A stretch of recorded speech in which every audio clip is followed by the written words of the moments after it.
നമ്മൾക്ക് ധാരണ അതിനെ എപ്പോഴും ഈ ദൈവസ്നേഹം സംഭ്രമിപ്പിച്ചുകൊണ്ടിരിക്കും. കാര്യം ഈ ലോകത്ത് 800 കോടി മനുഷ്യരുണ്ടെങ്കിലും ആ 800 കോടിയുടെ വില നിനക്ക് സിംഗിൾ പേഴ്സണായ നിനക്ക് ദൈവം തരുന്നുണ്ട്. ഇനി 800 കോടിയിൽ നീ മാത്രം നശിച്ചു പോയാൽ നിനക്ക് വേണ്ടി മാത്രം യേശു ക്രൂശിക്കപ്പെടാൻ തയ്യാറാണെന്നുള്ള അവൻ്റെ മനസ്സാണ് വെളിപ്പെടുത്തുന്നത്. 99 കഥ പറയുമ്പോൾ എന്താ പറയണത്? 99 മെച്ച സ്ഥലങ്ങളിൽ പോയിട്ടിട്ട് നഷ്ടപ്പെട്ടു പോയി ഒന്നിനെ തേടുമ്പോൾ 99ൻ്റെ വില ആ ഒന്നിനുണ്ടെന്നാണ് പറയുന്നത്. ദാറ്റ് മീൻസ് 800 കോടി മനുഷ്യർ ഈ ഭൂമിയിലുണ്ടെന്ന് വിചാരിച്ചോ. 800 കോടി നീ മാത്രമാണ് ദൈവത്തിന് നഷ്ടപ്പെട്ടു പോയെങ്കിൽ ആ നിനക്ക് വേണ്ടി മാത്രം പാപപരിഹാരം ചെയ്ത് ക്രൂശിക്കപ്പെടാൻ വേണ്ടി മാത്രം ദൈവത്തിൻ്റെ വലിയ ഹൃദയമാണ്, ദൈവത്തിൻ്റെ വലിയ സ്നേഹമാണ് ബൈബിൾ വാഴ്ത്തുന്നത്. ശ്രുതികട്ടെ ശ്രുതികട്ടെ. ഹല്ലേലൂയ ഹല്ലേലൂയ ഹല്ലേലൂയ ഹല്ലേലൂയ യേശുവേ നന്ദി. ഹല്ലേലൂയ ഹല്ലേലൂയ ഹല്ലേലൂയ. പരമദിവ്യകാരുണ്യത്തിന് ആരാധനയും സ്തുതിയും പുകഴ്ചയും ഉണ്ടായിരിക്കട്ടെ. അപ്പോൾ എന്താണ് അച്ഛനിലൂടെ ഈശോ പറഞ്ഞുകൊണ്ടിരിക്കുന്നത്? നിങ്ങളെ ഉടമ്പടി ചെയ്യുമ്പോൾ ദൈവത്തിൻ്റെ മനസ്സിനെക്കുറിച്ച് ഈ നോൻപ് കാലത്ത് ദൈവത്തിൻ്റെ സ്നേഹത്തെക്കുറിച്ചൊക്കെയാണ് ചിന്തിക്കേണ്ടത്. അല്ലാതെ എനിക്കപ്പോൾ കാനഡയിൽ പോകാൻ പറ്റും, എനിക്കപ്പോൾ ഫ്രാൻസിൽ പോകാൻ പറ്റും, എപ്പോഴാണ് എൻ്റെ ഓഫർ ലെറ്റർ വരുന്നത്, എപ്പോഴാണ് എൻ്റെ വിസ റെഡിയാകണത്, ഉടമ്പടി എടുത്തിട്ട് ഇത് തന്നെ ചിന്തയെങ്കിൽ ഈ ജന്മത്തിൽ സാധനം ശരിയാകാൻ പോണില്ല. കാര്യം നീ വയറ്റിപ്പഴപ്പാണെന്ന് കർത്താവിന് അറിയാൻ പറ്റും. ദൈവസ്നേഹം നിനക്കില്ല. ദൈവസ്നേഹമുള്ളവർ ദൈവത്തെക്കുറിച്ചായിരിക്കും ചിന്തിക്കുന്നത്. എപ്പോഴും ദൈവത്തെക്കുറിച്ച് ചിന്തിക്കുമ്പോൾ നമ്മുടെ കണ്ണ് നിറഞ്ഞു പോകും. കാര്യം നമുക്ക് ചിന്തിക്കാൻ പറ്റാത്തത്ര സ്നേഹത്തോടെയാണ് ദൈവം നമ്മളെ കരുതണത്. നമുക്ക് കുരിശുരൂപത്തിൻ്റെ വെറുതെ ഇങ്ങനെ നോക്കിയാൽ മതി, നമ്മൾ ഇരുന്ന് കണ്ണ് നിറഞ്ഞു പോകും. അത്രയ്ക്ക് വലിയ അഗാധമാണ് ദൈവസ്നേഹം എന്ന് പറയുന്നത്. നോൻപുകാലത്ത് ദൈവസ്നേഹത്തെക്കുറിച്ച് ചിന്തിക്കുമ്പോൾ നമുക്ക് പാപത്തിന് അറിയാതെ തന്നെ മാനസാന്തരം നമുക്കുണ്ടാകും. കാര്യം നമ്മുടെ പാപത്തിന് പരിഹാരമായിട്ടാണല്ലോ അവൻ ക്രൂശിതനായെന്ന് ഓർക്കുമ്പോൾ ദൈവത്തിൻ്റെ പ്രവർത്തികളെക്കുറിച്ച് നമ്മൾ ആരായി, അത് സ്നേഹത്തിൻ്റെ പ്രവർത്തികളാണ്. പിന്നെ നമ്മുടെ മുമ്പിലൊരു ഓപ്ഷൻ എന്ന് പറയണത് ഈ ദൈവസ്നേഹത്തിന് പ്രതിവിധി ചെയ്യുക. ദൈവസ്നേഹത്തിന് പ്രതിവിധി ചെയ്യാനാണ് നമ്മൾ ഉടമ്പടിയിൽ കാരുണ്യ പ്രവർത്തികൾ ചെയ്യണത്.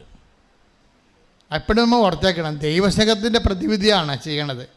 ചില ആൾക്കാർ പറയും, ഞാൻ ഉടമ്പടി പ്രത്യക്ഷയുടെ പ്രാർത്ഥന ചെയ്യില്ലേ, കാരുണ്യ പ്രവർത്തി ചെയ്തില്ല. ഉടമ്പടി പ്രത്യക്ഷയുടെ പ്രാർത്ഥന ചെയ്യില്ലേ, പ്രേക്ഷിത പ്രവർത്തനം ചെയ്തില്ല. അപ്പം നമ്മൾക്ക് ബുദ്ധിമുട്ടുള്ള കാര്യങ്ങൾ ഒന്നും ചെയ്യില്ല. ഈ ചുണ്ടുകൊണ്ട് കാണിക്കണ കണക്കുണാന്നുള്ള പരിപാടിയൊക്കെ എളുപ്പമല്ലേ, വേറെ വീട്ടിലിരുന്ന് ചെയ്താൽ മതിയല്ല. അതുകൊണ്ടാണ് ഈ അനാട്ടമി നോക്കിയിട്ട് ഇനി ഉടമ്പടി എടുക്കുക. ഞാൻ ഈ അൽത്താരെ പെട്ടുപോയത് നിങ്ങളുടെ ഗുണമാണ്. അല്ലെങ്കിൽ അനാട്ടമി നോക്കിയിട്ട് ഞാൻ പറയും ഈ സാധനത്തിന് ഉടമ്പടി എടുക്കാൻ കൊള്ളത്തില്ലെന്ന് പറയും. എന്ന് വെച്ചാൽ അവർ ബോഡി കാണാൻ പറയാൻ പറ്റും, ഇത് ഇരുന്ന പാട്ടിൽ എഴുന്നേക്കുക, ആർക്കെങ്കിലും എന്തെങ്കിലും കൊടുക്കുക. കണ്ണ് കണ്ടാൽ പറയാൻ പറ്റും ഇത് എടുത്ത് ചടക്കാരിയാണ്, മുൻകോപിയാണ്, ദൈവത്തിന് നിരക്കണ ജീവിതമാണ് എന്നൊക്കെ പെട്ടെന്ന് കണ്ടറിയാൻ പറ്റും. അപ്പോൾ എന്താ പ്രശ്നം വെച്ച് കഴിഞ്ഞാൽ നമ്മളെപ്പോഴും ശ്രദ്ധിക്കേണ്ട കാര്യം, നമ്മൾ എന്ത് തരക്കാരായാലും ഉടമ്പടി എടുക്കുമ്പോൾ ദൈവത്തോടാണ് ഞാൻ ഉടമ്പടി ചെയ്ത് എടുത്തിരിക്കുന്നത്. ദൈവത്തിൻ്റെ സ്നേഹത്തിൻ്റെ ലെവൽ വരെ എത്താൻ വേണ്ടി നമ്മളെക്കൊണ്ട് കഴിയാവുന്നത് നമ്മൾ പ്രവർത്തിച്ചു വരുമ്പോഴാണ് ജീവിതം തന്നെ ഒരു ഉടമ്പടി തന്നെ ഒരു കുരിശിൻ്റെ വഴിയായിട്ട് കൺവേർട്ട് ചെയ്യണത്. നമുക്ക് സമയം നഷ്ടമുണ്ടാകും, ആരോഗ്യം നഷ്ടമുണ്ടാകും, നമുക്ക് നമ്മുടെ സൗകര്യങ്ങൾ നഷ്ടപ്പെടും. കൊടുക്കാൻ തയ്യാറായില്ലെങ്കിൽ ക്രിസ്തുവുമായിട്ട് ഇടപെടാതിരിക്കുന്നതായിരിക്കും എപ്പോഴും നല്ലത്. അത് വേറെ സംഭവമാണ്. നമ്മൾ കൊടുക്കാൻ, പങ്കുവെക്കാൻ ജീവിതമോ അല്ലെങ്കിൽ നമുക്കുള്ളതോ നമ്മുടെ സമയമോ നമ്മുടെ സന്തോഷമോ നമ്മൾ പങ്കുവെക്കാൻ തയ്യാറായില്ലെങ്കിൽ നമ്മളെ ക്രിസ്തു എന്നുള്ള ആ വലിയ ദൈവിക പദ്ധതിയുമായിട്ട് ഇടപഴകാതിരിക്കുന്നതായിരിക്കും നല്ലത്. അത്രയ്ക്ക് പ്രബൗണ്ടാണ് ഈ വിഷയം. ഞാൻ നിങ്ങളെ ഈ ഉടമ്പടിയിലൂടെ ഇത്രയും വലിയ അടയാളങ്ങളൊക്കെ ആൾക്കാർ കാണുമ്പോൾ എനിക്ക് വാസ്തവത്തിൽ ഇച്ഛാഭംഗം വരും. ചില സമയത്ത് സന്തോഷം വരും, എന്നാൽ ഇച്ഛാഭംഗം. കാര്യം മാതാവിനെ എല്ലാവരും തന്നെ കാണുന്നുണ്ട്, ഈശോനെ കാണുന്നുണ്ട്. ഇനി ഓരോരോ സ്ഥലങ്ങളിൽ ദൈവം സഞ്ചരിച്ച് നിങ്ങളുടെ ആവശ്യങ്ങളുടെ കൂടെ എത്തുമ്പോൾ ഞാൻ പറയും, ഞാൻ അമ്മയോട് പറയും, ഇത് നാണം കെട്ട പരിപാടിയായി പോയി എന്ന് പറയും, ഉള്ളിൽ പറയും. എന്താ കാര്യം? ദൈവത്തെക്കുറിച്ച് ആയും കായ്ക്കായും അറിയാത്ത ആൾക്കാർക്ക് ദൈവം വളരെ സംരംഭനായി തീരുമ്പോൾ ഇനി ഈ കുന്തങ്ങൾ ഒരിക്കലും ദൈവത്തെക്കുറിച്ച് പഠിക്കത്തില്ല, ദൈവത്തിന് വേണ്ടി ജീവിക്കത്തില്ല, ദൈവത്തെ അന്വേഷിക്കത്തില്ല. ഇത് സിമ്പിളാണ്, ഈസിയാണ്, എങ്ങനെ ജീവിക്കാം, ദൈവം നമ്മുടെ കൂടെ ഉണ്ടാകും എന്നുള്ള തെറ്റായ ധാരണ വരും. ഉടമ്പടി അങ്ങനെ ഒരു ധാരണ ഉണ്ടാകരുത്. കാര്യം ഇത് നിങ്ങളുടെ കൂടെ ദൈവം വന്നു. അമ്മ ഇപ്പോൾ കഴിഞ്ഞ ദിവസം പാർവതിയുടെ സാക്ഷ്യത്തിന് എടുക്കാം. പാർവതിയുടെ അവസ്ഥ അറിയാമല്ലോ, നിങ്ങളെ സാക്ഷ്യം ഒന്ന് കേൾക്കണമല്ലായിരിക്കും. പെരുമ്പാവൂർ കാര്യമാണ് പാർവതി അമ്മയും. ആ പാർവതിക്ക് 21 വയസ്സുള്ളപ്പോൾ അമ്മനെയും അവളുടെ അനിയത്തിനെയും കൂടി ഉപേക്ഷിച്ചിട്ട് അപ്പൻ വീട്ടിട്ട് പോയി വേറെ ഒരു സ്ത്രീയുടെ കൂടെ വേറെ കുടുംബജീവിതത്തിലേക്ക് ജീവിക്കുകയാണ്. ഒന്ന് ചിന്തിക്കുക.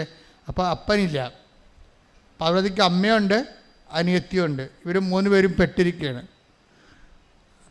അപ്പോൾ അവൾ പഠിത്തം നിർത്തി. കുറേ കുടുംബം ഇനി ഭക്ഷണം കഴിച്ച് പോകണമെന്നുണ്ടെങ്കിൽ അവൾ കൂടി ജോലിക്ക് പോകണം. പഠിത്തം നിർത്തി.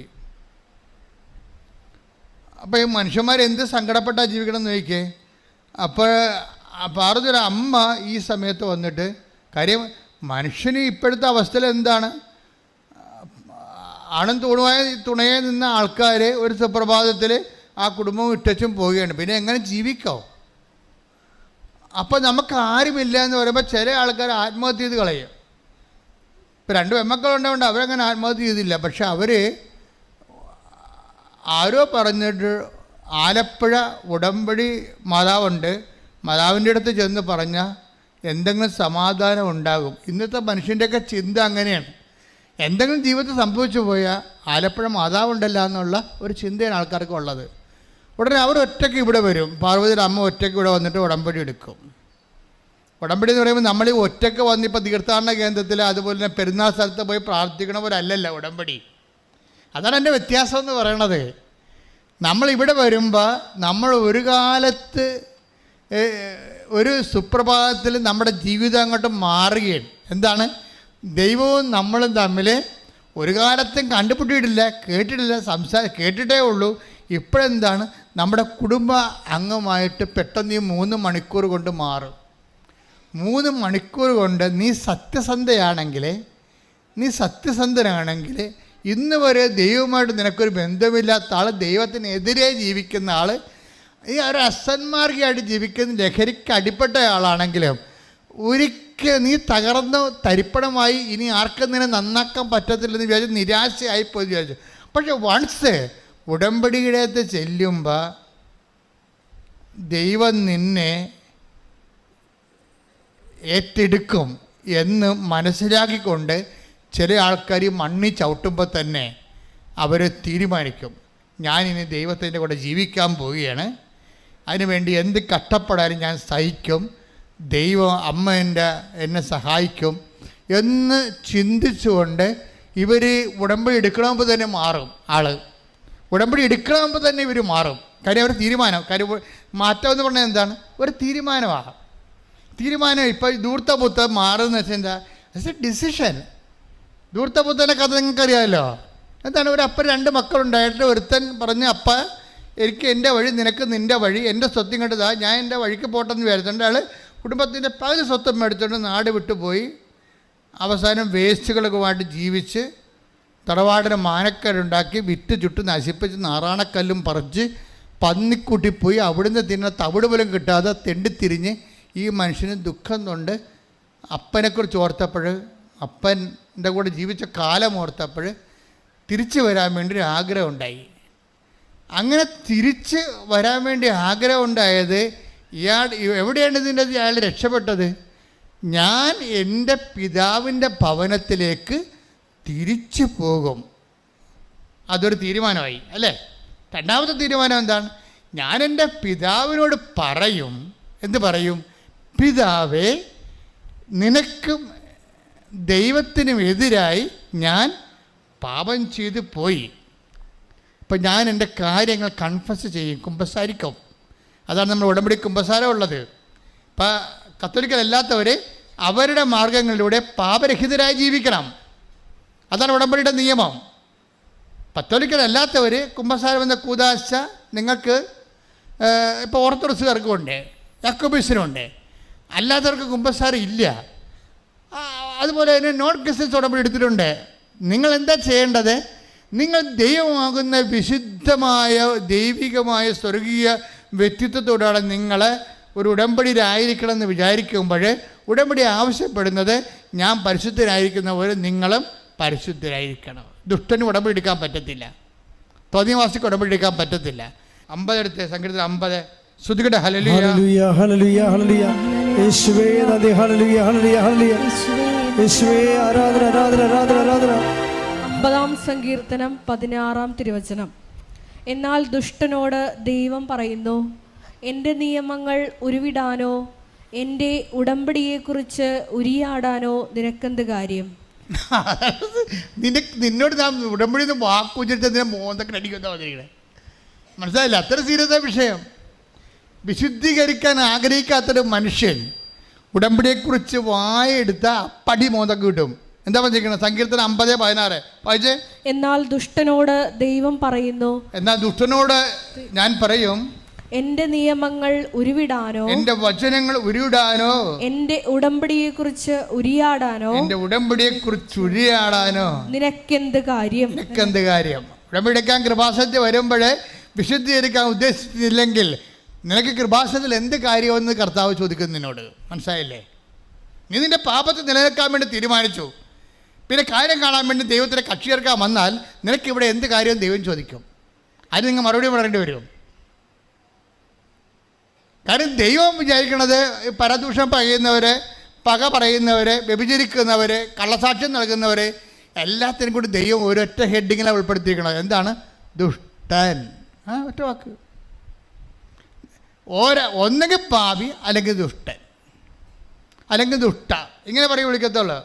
അല്ലാതെ പരദൂഷണം പറയുന്ന ആളാണ്, അസൂയ പറയുന്ന ആളാണ്, തോന്നിവാസിയാണ്, അസന്മാർക്ക് ജീവിതമാണ്, അങ്ങനെ ദൈവം ഇങ്ങനെ പട്ടിക പറഞ്ഞു വരുന്ന പറയത്തില്ല. ദൈവം ഒറ്റ ഹെഡിങ്ങേ പറയത്തുള്ളൂ, ദുഷ്ടൻ. എന്താ കാര്യം? ദുഷ്ടൻ എന്ന് പറഞ്ഞാൽ പിശാചിൻ്റെ പെർസോണിഫിക്കേഷനാണ്. പിശാചിനെ ദൈവം വിളിക്കണത് എന്താണ്? ദുഷ്ടൻ. അതുകൊണ്ട് എന്താ പറ്റിയിരിക്കണത്? സ്വർഗസ്ഥനായ പിതാവ് എന്നുള്ള പ്രാർത്ഥന ഈശോ പ്രാർത്ഥിച്ചപ്പോൾ എന്താ പറഞ്ഞത്? ദുഷ്ടാരൂപിയിൽ നിന്ന് ഞങ്ങളെ രക്ഷിക്കണമേ. അപ്പോൾ ഒറ്റ വാക്കാണ്, പാപിയാണോ അവനെ ദുഷ്ടനെന്നാണ് വിളിക്കണത്, അല്ല ദുഷ്ട. ദുഷ്ടനിക്ക് ഉടമ്പടിക്ക് എന്ത് കാര്യം എന്നാണ് ചോദിക്കണത്.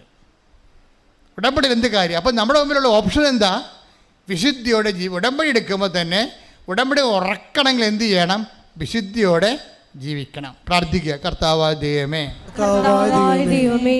ഉടമ്പടി ഉറപ്പിക്കുന്നതിനായി വിശുദ്ധിയോടെ ജീവിക്കാൻ എന്നെ പ്രത്യേകം അഭിഷേകം ചെയ്യണമേ. ശ്രദ്ധിക്കട്ടെ. ഹല്ലേലൂയ ഹല്ലേലൂയ ഹല്ലേലൂയ ഹല്ലേലൂയ യേശുവേ ഹല്ലേലൂയ ഹല്ലേലൂയ ഹല്ലേലൂയ മുമ്പിൽ വിശുദ്ധിയോടെ വ്യാപരിക്കുവാൻ ഈ ആരാധനയിലൂടെ ഞങ്ങൾ അഭിഷേകം ചെയ്യണമേ.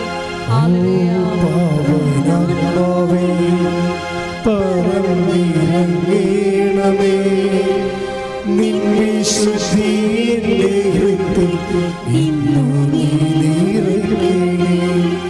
ഓ പാവനാത്മാവേ പറന്നിറങ്ങണമേ നിൻവിശുദ്ധിയുടെ ഹൃദയം ഇന്നു നീ നിറയ്ക്കണേ. ഓ പാവനാത്മാവേ, പറന്നിറങ്ങണമേ നിൻവിശുദ്ധിയുടെ ഹൃദയം ഇന്നു നീ നിറയ്ക്കണേ. Praise the Lord.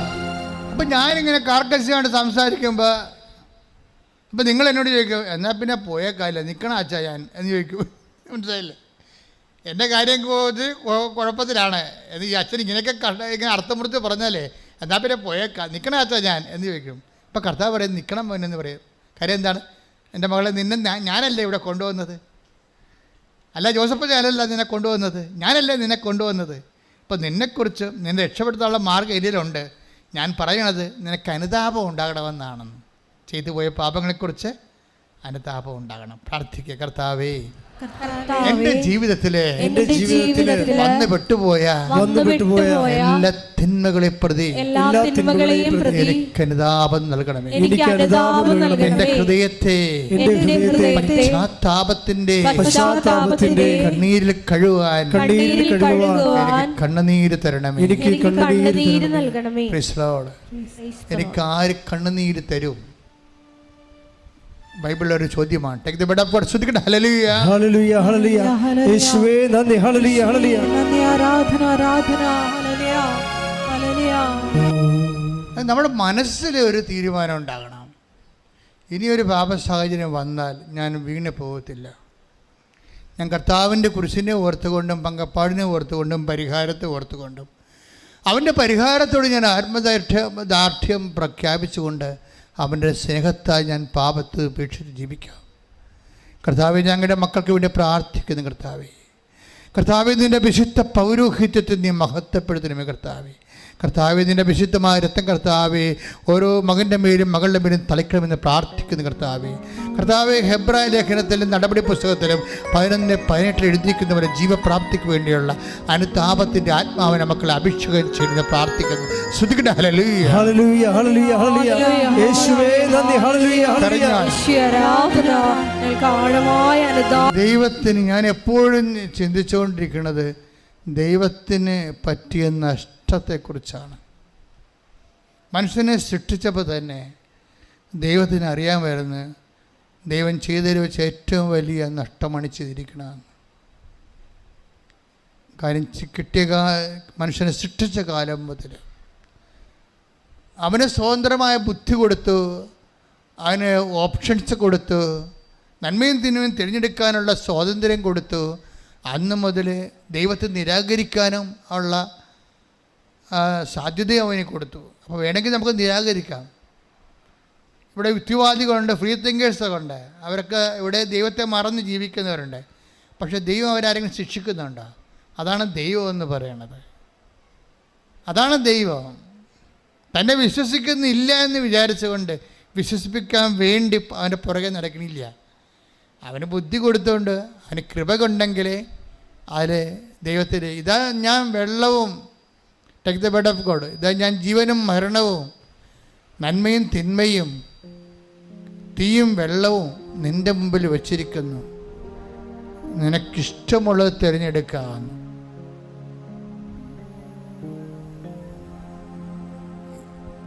അതായത് തിരഞ്ഞെടുപ്പ്. നമുക്ക് വേണമെങ്കിൽ ദൈവത്തെ മറന്ന് ജീവിക്കാം. നമുക്ക് വേണമെങ്കിൽ നമ്മുടെ സൗകര്യം, നമ്മുടെ ചില താല്പര്യങ്ങൾ, നമ്മുടെ ചില അഭിരുചികൾ, അതിനൊക്കെ ദൈവമോ അല്ലെങ്കിൽ ദൈവത്തിൻ്റെ സംവിധാനങ്ങളോ എതിരാണെങ്കിൽ നമുക്കിവിടെ ദൈവത്തെ മറന്ന് ജീവിക്കുന്നതാണ് മനുഷ്യർക്ക് ലാഭം. എന്താ കാര്യം? എത്ര വേണമെങ്കിലും കെട്ടാം, ആരെ വേണമെങ്കിലും ഉപേക്ഷിക്കാം, ആരെ വേണമെങ്കിലും കൊല്ലാം. അങ്ങനെ ഒരു കാലത്ത് നമുക്ക് ജീവിക്കാം. അപ്പോൾ ഇവിടെ എന്ത് നടക്കും എന്നുള്ളതാണ് കണ്ടത്. ദൈവത്തെ മറന്നാൽ ഈ ഭൂമിയിൽ ആർക്ക് വേണമെങ്കിലും എന്ത് വേണമെങ്കിലും ചെയ്യാം.